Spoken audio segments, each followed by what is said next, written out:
How's it going, everybody? Ragroth here. So Mortal Kombat 12 we know for sure is coming, and it is coming this year. That's awesome. I'm super excited. Can't wait to see what the game is like and what characters making the game and all that, what they learned from 11, what they didn't learn from 11, and all that. But I think most of us can agree, at least from what I'm seeing, is that Mortal Kombat 12 needs a less safe and a less grounded roster. Now, what do I mean by that exactly? Okay, it's a little tricky to explain, but I'll try my best. Okay, so we had Mortal Kombat 9 come out. It was a reboot for the series. It mainly just featured characters from the original trilogy era, Mortal Kombat 1 to Mortal Kombat 3 or Ultimate Mortal Kombat 3. Basically the Mortal Kombat trilogy roster with a few slight exceptions here and there. It was great, awesome. I don't think any of us are complaining that it was mainly just original trilogy characters, and we got a couple surprises like Quan Chi, Kenshi, some new characters like Cyber Sub-Zero and Scarlet as well. Great, no complaints there. So now, then we figured with Mortal Kombat X, especially with the ending of Mortal Kombat 9 teasing Shinnok basically coming, we thought, okay, so it's going to be kind of a recreation of Mortal Kombat 4, maybe we'll see some other 3D era characters since we saw Kenshi. Awesome. And it kind of was that, but it kind of wasn't at the same time. We did get MK4 stuff. Shinnok was the main villain. Quan Chi was still around. And then Kenshi was the base roster. And then, Tanya was in, but she was DLC. And Bo Right Cho was also in DLC as well. We had some NPCs like Fujin, Serena, Frost, Alime, and then we had a lot of new characters, which was like, okay, I guess they just didn't want to do MK4 fully again. Fair enough, I guess. But I think a lot of us were really disappointed because we were hoping to see like Fujin and Frost, and especially with how cool Fujin was in the story cutscene, and Serena as well. So I think we were like, all right, maybe Mortal Kombat 11. That'll definitely be the time we're gonna get more 3D era characters. And well, while I think MK11's roster was overall better, that definitely was not the case. They just kind of kept a lot of the new characters they introduced in MKX around and still kept a lot of the same characters from Mortal Kombat 1 and 2. We did get some returning characters like Scarlet, Noob Saibot, Jade. That was great. We only had one 3D era character in the roster, or the base roster, Frost, who I was, don't get me wrong, happy to see, and I was okay with her being a cyborg. Admittedly not what I wanted. And the only one we got was DLC was Fujin, who admittedly was the most requested one, and he was great, but what the hell? So, this annoying trend that I'm noticing is that they seem to just keep every character from Mortal Kombat 1, not counting Reptile and Goro and Shang Tsung, who I think are more interesting than Mortal Kombat 1 characters in the game. And all the Mortal Kombat 2 kind of Earthrealm good guys, well, okay, not all of them are Earthrealm because Katana, but all the good guys from Mortal Kombat 2. They're always in every game, and they don't seem to want to increase the base roster past 24, 25. MK9 we had a little higher, but then after that they seem to kind of go down to 24 characters, 25 if you count the pre-order character basically.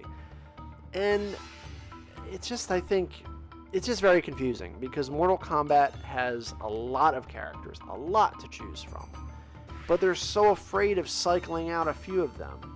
And I think that there's a few characters that are the biggest offenders here. Obviously, I'm not talking about like Sub-Zero and Scorpion. They gotta be in every game, I get it. We all love them, they're fine. Liu Kang, I get. He's the chosen one, kind of the protagonist of the series. Fine with him being in every game. Katana, I can understand her being kind of the MK2 character that's in every game. I think she is probably and arguably the most iconic female from Mortal Kombat, to an extent at least. I mean, she's my least favorite of the female ninjas, but I totally understand her being in every game. Raiden, while I personally think this game he could afford to sit out because of what happened in the story, I get him being in every game as well.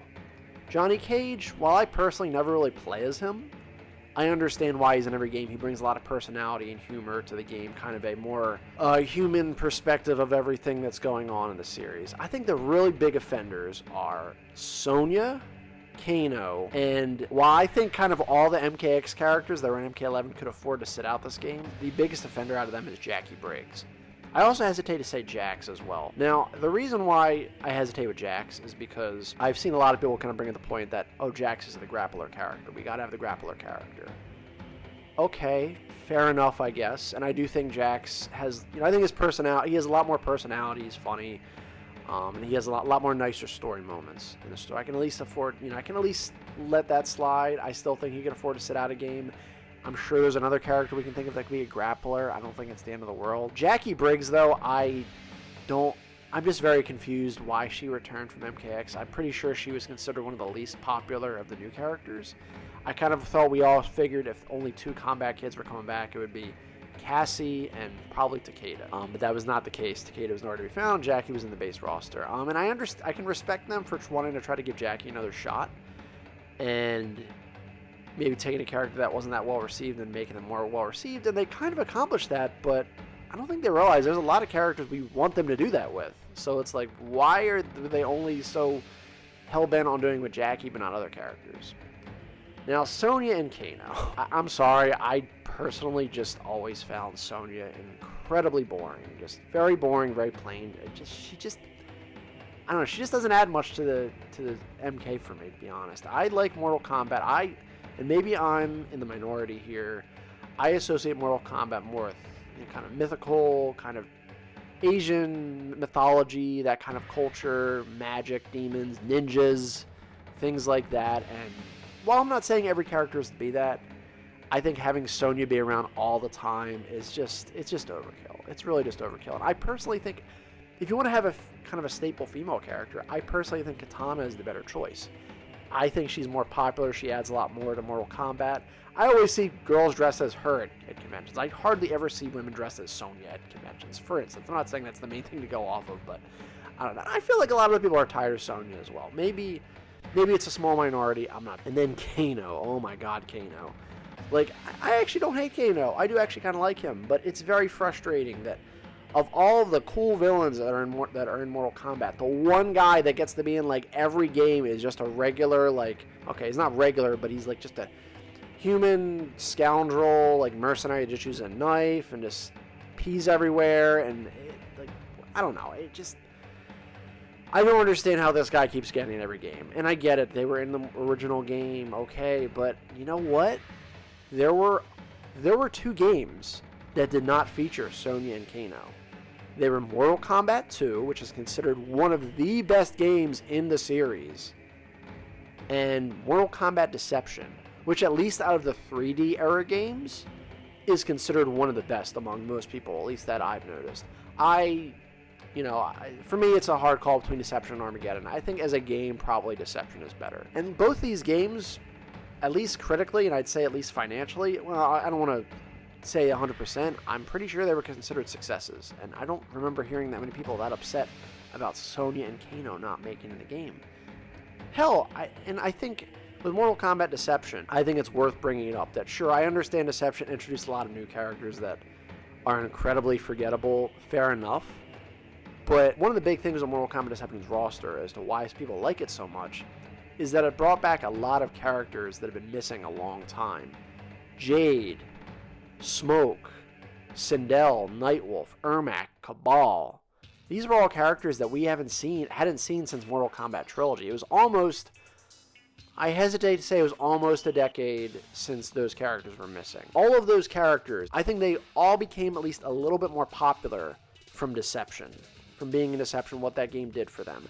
As a matter of fact, I would say one of the main reasons people were so upset about the whole Sindel retcon is because of Deception. Deception actually, we found out the truth about her, that she wasn't actually really evil, she was just mind-controlled. And people were really mad that they didn't stick with that. I personally, again, while I was disappointed, I was not as torn up about it as other people, to put it lightly. And I think that's another reason why a lot of people like Ermac as a good guy as well, because he came back as a good guy also. I mean, that's not as big of a deal as the Sindel thing, but I have definitely seen people like it, and I would like to see Ermac come back as a good guy as well.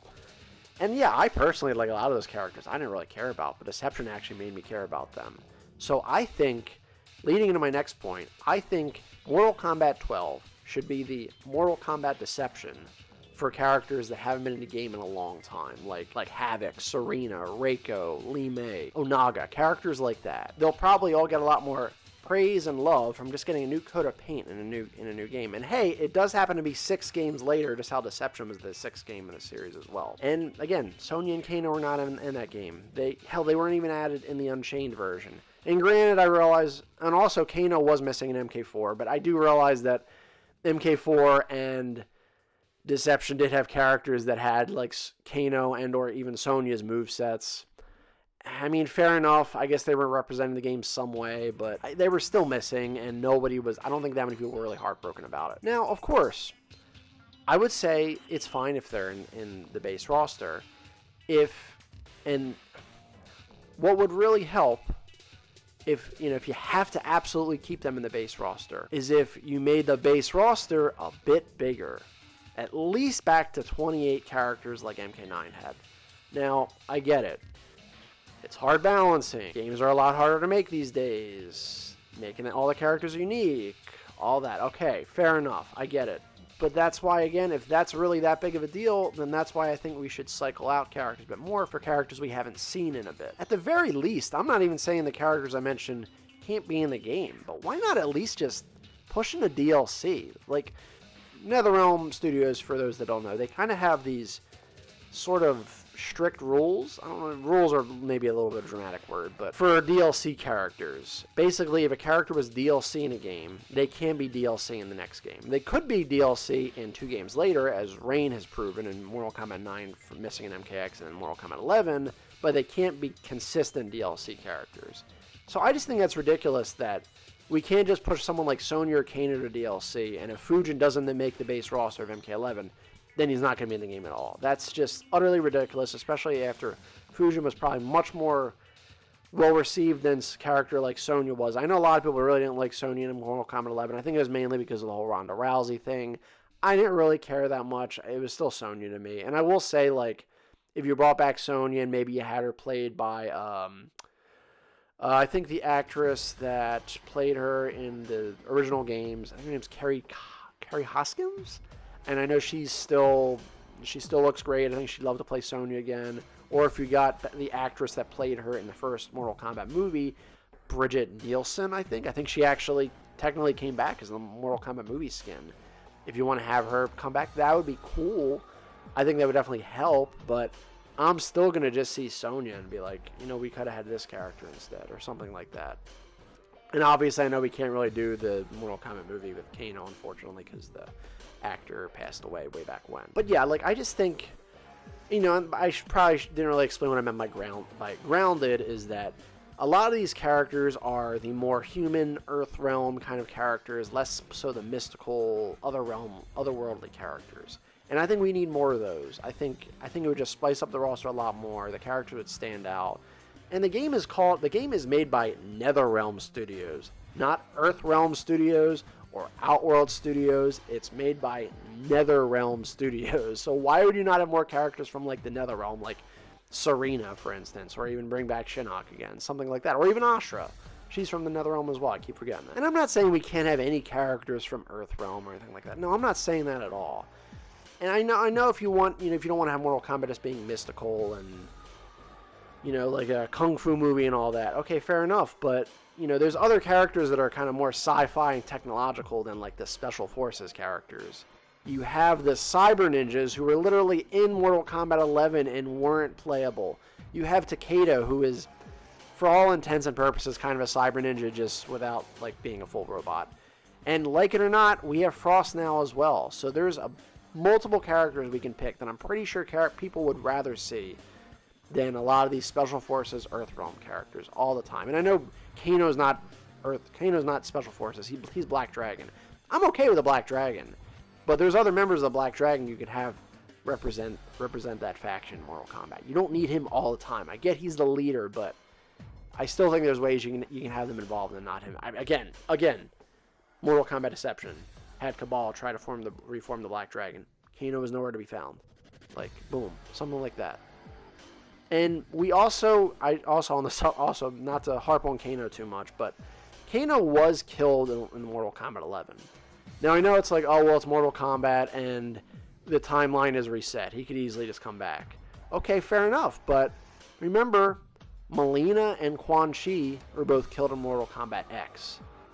And they didn't come back in Mortal Kombat 11. Well, okay, Mileena did, after a lot of fan demand. But you could also make an argument that Mileena could have easily come back in the base roster because her Mortal Kombat X ending involved clones of her. So I think the fact that they had a cutscene like that where he gets killed off, especially by Sonya, kind of his rival, I think that should be said like, all right, we're maybe giving Kano a break next game. I would like to say they're doing that, but I don't know for sure, honestly. And I know people are maybe worried about the game doing maybe a Soul Calibur 5 or a Street Fighter Third Strike, but what I'm saying isn't that exactly. Soul Calibur 5 and Street Fighter 3. Soul Calibur 5 introduced a bunch of new characters that are literally replacements for old classic characters that were not as well received as the classics. And Street Fighter Third Strike or Street Fighter 3 just added a bunch of new characters and just getting rid of a lot of classics. I'm not saying that. I'm saying take from the library of characters we already have that haven't been in the game as much and have them be a priority over the characters that we see all the time. And this is another reason why I kind of wanted Injustice 3 or like a Marvel fighting game, whatever we kind of thought NetherRealm was initially working on, a bit more than Mortal Kombat 12, at least at first, because I feel like if they're going to just keep using the same characters over and over again, we don't have kind of a NetherRealm game kind of as a break, kind of a buffer in between those games. Now we're just going right back into Mortal Kombat, which we're just going to see a lot of the same characters all the time. Now, obviously, it's been a longer amount of time since we've had a Mortal Kombat game or NetherRealm Studios game than usual. Fair enough. But even still, I think that would have helped. And I just think I also think for people that like those characters that I mentioned that are just in every game and we're kind of getting tired of them, I think if you have them sit out a game or at least sit out a base roster, when they do eventually come back via DLC or just wait until the next game, there's going to have an aura of freshness to them. Like, it'll feel a little more refreshing seeing them as just being like, oh, there's Sonya again, there's Kano again, there's Jackie again for some reason, there's Jax again. Like, I think, you know, letting them sit out a bit could actually do them some good. And I don't know, if you're a big fan of the characters I'm kind of saying need to sit out, let me know in the comments below and let me know what you would think about that. If you think that maybe having them sit out a game that you'd be like, all right, if they came back, you know, I'd be more excited to see them. Hell, I've seen a couple people that their Kano is their favorite character say like, I want Kano out of this game. Like, that's how bad it is. Like, if that's the case, you know something's wrong. Hell, like, look, Noob Saibot's my favorite Mortal Kombat character. If he was in every game, I don't want to say I'd be tired of him, but I'd probably be like, maybe here and there, be like, okay, he can sit this game out, or maybe he can make it to the DLC or something instead. Something like that. That's all I'm saying. Because it's like, look, if, for instance, there's a restaurant I used to go to like a few times once a week. And I stopped going as much, I think just because I was busy with other things, I wanted to save money and all that. And then when I did go again, you know, after those long breaks, I think the food tasted even better because it felt a little more fresh. I guess here's the sad truth of this. At the time of me recording this video, and definitely at the time when this video gets released, it's going to be kind of too late. Like, I know the roster has already decided. They've already started working on the characters. It's probably too late to change it. So even if NetherRealm did see this video and it did kind of make them realize that, hey, maybe we should give some of these characters a break and some of our, like, lesser used characters kind of a time to shine, it'd be too late. So I guess it's like, ideally, I'm just kind of hoping they already kind of went in there with this logic, or I guess it could be applied to Mortal Kombat 13, or perhaps the DLC as well. And I'm also not saying the game is going to suck if it doesn't do these things with the roster, but I think we can all agree we would be able to enjoy it more. And the attitude that I'm seeing from Ed Boon on Twitter from his Q&A things, it does suggest we might be getting this, but we don't really have any idea for sure, so I don't want to put the cart before the horse. And also, I'm not saying that we need the whole roster to be 3D era characters, or MK4 characters, and some people kind of think they're separate. No, I'm not saying that at all. Definitely not at all. There are some 3D era characters, and even MK4 characters, that I'm fine if we never see again, personally. And that's not even to say that's all I want also. I do want some characters from the original trilogy. I kind of want more of the focus on, like, the ninjas and the Mortal Kombat 3 characters, though. Like, I personally think, if we're up to me, I think every ninja would make it in this game. I'm pretty sure we can all agree the ninjas are more popular than the special forces. That's mainly what I want. Ninjas and 3D era / MK4 characters. They're the main things I want from the roster. Even if some of them make it as DLC. I'm saying, like, if we get, like, maybe, like, 5 or 6, maybe MK4 3D era characters. That would be really solid in the base roster. That would definitely help out a lot, I think. I think that's really all I got. I've kind of ranted long enough. Let me know what you guys think in the comments below. If you kind of agree with this philosophy, you disagree with this philosophy, or if you have something else that I kind of didn't really consider that you'd like to mention. It would definitely be awesome to hear your thoughts. I'd love to hear your thoughts in the comments below. Like the video if you like it, dislike if you dislike it. Definitely consider subscribing if you like this video and some of my others. It would really help the channel out a lot. But thank you so much for checking out the video, and I'm definitely looking forward to covering more about Mortal Kombat 12 as we're speculating as when the game actually gets announced. But, as I always say, another time, another place, keep being awesome.